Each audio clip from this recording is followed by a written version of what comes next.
Ó Senhor, ouve. Ó Senhor, perdoa. Ó Senhor, atende-nos e age. Não te retardes por amor de ti mesmo. Ó Deus meu, porque a tua cidade e o teu povo são chamados pelo teu nome. Daniel 9, verso 19. Daniel foi um homem que ocupou uma posição de destaque na vida. É verdade que ele não estava vivendo em sua terra natal, mas pela providência de Deus foi elevado a grande proeminência sob o domínio do país no qual morava. Portanto, ele poderia naturalmente ter esquecido seus parentes pobres. Muitos fazem isso. Infelizmente, conhecemos alguns que chegaram a esquecer-se dos seus companheiros cristãos, pobres quando cresceram em graça e se consideraram bons demais para adorar ao lado de pessoas de classe social mais baixa, depois que enriqueceram com bens deste mundo. Mas não foi o que ocorreu com Daniel. Apesar de ter se tornado governante do império, ele continuou a ser judeu, sentia-se um com a semente de Israel. Ele se afligia com todas as aflições do seu povo, sentia-se honrado por ser um deles, e era seu dever e privilégio compartilhar com eles toda a amargura do seu destino. Mesmo sem ser pobre e desprezado como eles eram, porque a providência de Deus o elevava a uma posição distinta, seu coração não fazia nenhuma distinção. Ele se lembrava deles, orava por eles e suplicava para que sua desolação fosse extinta. Daniel foi também um homem muito elevado em assuntos espirituais. Ele é um dos 3 homens poderosos de Deus no Antigo Testamento, e o seu nome é mencionado ao lado de 2 outros em um famoso versículo, como sendo um dos 3 de quem Deus ouviria as intercessões se assim o desejassem. Porém, mesmo sendo cheio de graça, o que por esse mesmo motivo ele se inclinava diante daqueles que estavam em uma posição inferior, alegrando-se, como costumava fazer diante do Senhor por seu destino. Ele se entristecia e chorava por aqueles cuja alegria havia sido banida.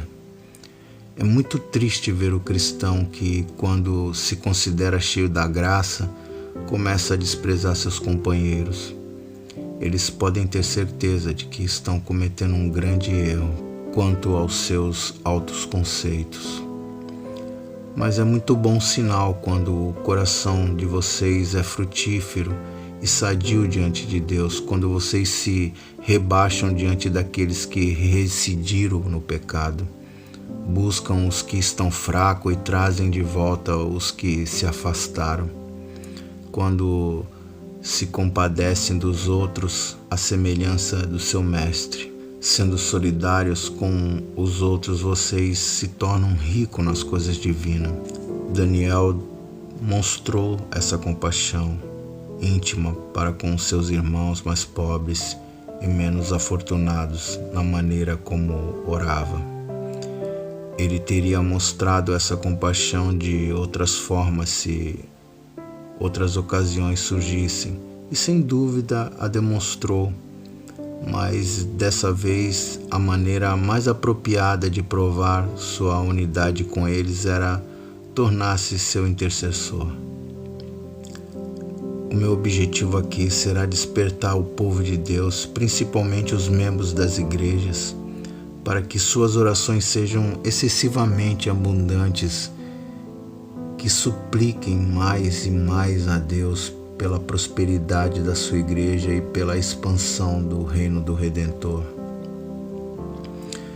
Esta oração de Daniel não foi apresentada sem reflexão. Ele não começava a orar como algumas pessoas, como se a oração fosse algo que não necessitasse de algum preparo. Sempre ouvimos dizer que precisamos preparar nossos sermões e tenho certeza de que se um homem não preparar seus sermões, ele será muito censurado. Mas será que nunca devemos nos preparar para falar com Deus e nos preparar somente quando falamos com os homens? Não deve haver nenhuma preparação no coração do homem quando ele abre a boca diante do Senhor. Você não acha que é comum começarmos a orar tanto em particular como em público, sem nenhuma ponderação? Não acha que as palavras brotam e depois tentamos apressá-las em vez de deixar que nossos desejos fluam e as palavras surjam como roupas para vesti-los?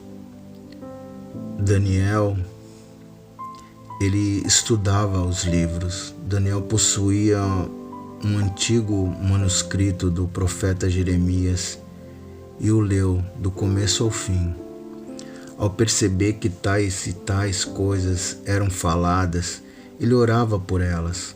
Ao perceber que tal e tal tempo viria, e sabendo que já estava se aproximando, ele orava com mais veemência. Oh, tomara que todos nós o fizéssemos. Se todos estudassem mais a Bíblia, poderíamos suplicar pelas promessas.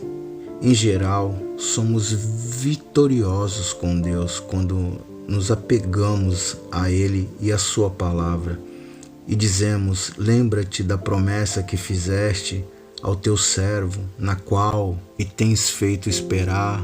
Oh, a oração torna-se extraordinária quando nossa boca está cheia da palavra de Deus, porque não há nenhuma palavra que possa convencê-lo como a palavra dele próprio.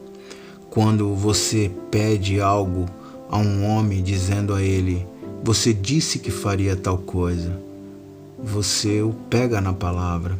Também quando se apossam das promessas da aliança com este poder santificado, tu disseste, tem a oportunidade de convencer o Senhor. Que nossas orações brotem do nosso estudo da Bíblia, que nossa familiaridade com a palavra seja tão grande a ponto de sermos capacitados a repetir a oração de Daniel. Além do mais, isso fica claro se vocês lerem a oração de novo. Daniel havia estudado a história do seu povo. Ele apresenta um resumo dela desde o dia em que o povo saiu do Egito. Os cristãos deveriam estar familiarizado com a história da igreja, se não com a igreja do passado, certamente com a igreja de hoje. Conhecemos a posição dos exércitos prussianos e compramos novos mapas, mais ou menos a cada semana, para ver todos os lugares e cidade. Vocês não acham que deveríamos conhecer a posição do exército de Cristo e rever seus mapas para conhecer o processo do reino de Deus no Brasil, na Inglaterra, nos Estados Unidos, no continente ou nos postos de missão ao redor do mundo? Todas as nossas orações seriam muito mais produtivas se conhecêssemos mais sobre a igreja, principalmente sobre a nossa igreja. Infelizmente, preciso dizer isso. Há alguns membros da igreja que não sabem o que a igreja está fazendo. Eles mal conhecem o significado de alguns dos empreendimentos. Irmãos, informem-se bem sobre a necessidade da igreja, até o ponto de conseguirem identificá-las. Então, suas orações serão como a de Daniel, fundamentada em informações, com as promessas de Deus e com o conhecimento das carências da igreja. Vocês orarão em espírito e em entendimento. Pense seriamente nisso. A oração de Daniel foi mesclada com muita humilhação também. De acordo com os costumes orientais que expressam os pensamentos e os sentimentos interiores por meio de atos exteriores, Daniel vestiu-se de uma roupa tosca feita de pelos de ovelha negras, chamada de pano de sacos. Depois encheu as mãos de cinza e jogou sobre a cabeça e as roupas que os cobria. E em seguida ajoelhou-se secretamente no pó. Esse símbolo exterior foram feitos para expressar a humilhação que ele sentia diante de Deus. Sempre oramos melhor quando as palavras brotam das profundezas, quando a alma se rebaixa o suficiente. Ela adquire força e então pode suplicar a Deus. Não estou dizendo que devemos pedir para enxergar todo o mal que existe no nosso coração. Houve um homem bondoso que orava dessa maneira com frequência. Ele é ministro do Evangelho e o seu nome é citado por alguns escritores puritanos. Deus se agradava de ouvir suas orações. Ele nunca se alegrava depois de ter orado. Custou-lhe muito evitar o suicídio em razão da profunda e terrível agonia que sentia quando começou a ver seu pecado de forma como desejava. É melhor ver o nosso pecado do tamanho que Deus deseja que o vejamos. Você não pode ver Cristo de uma forma exagerada, mas pode ver seu pecado de forma exagerada.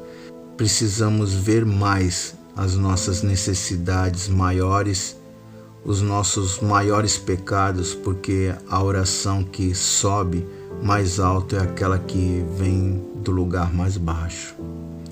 Saber curvar-se é uma grande arte na oração. Eliminar a última gota de hipocrisia, ser capaz de dizer do fundo do coração: não é por nossa justiça que te imploramos, ó Deus, porque nós pecamos e nossos pais também pecaram. Coloquem o negativo mais pesado sobre qualquer ideia de suplicar mérito humano.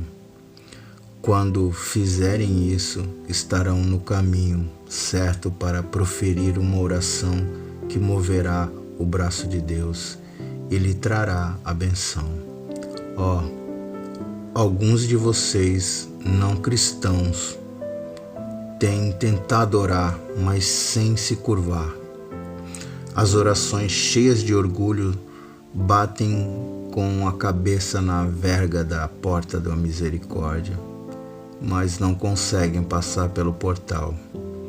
Vocês não poderão receber alguma coisa de Deus enquanto não se colocarem no lugar certo, isso é, como mendigos ao estrado dos seus pés. Só então Ele os ouvirá e não antes disso. Amém, Senhor. Glória ao teu nome. Dai força para o teu povo. Amém.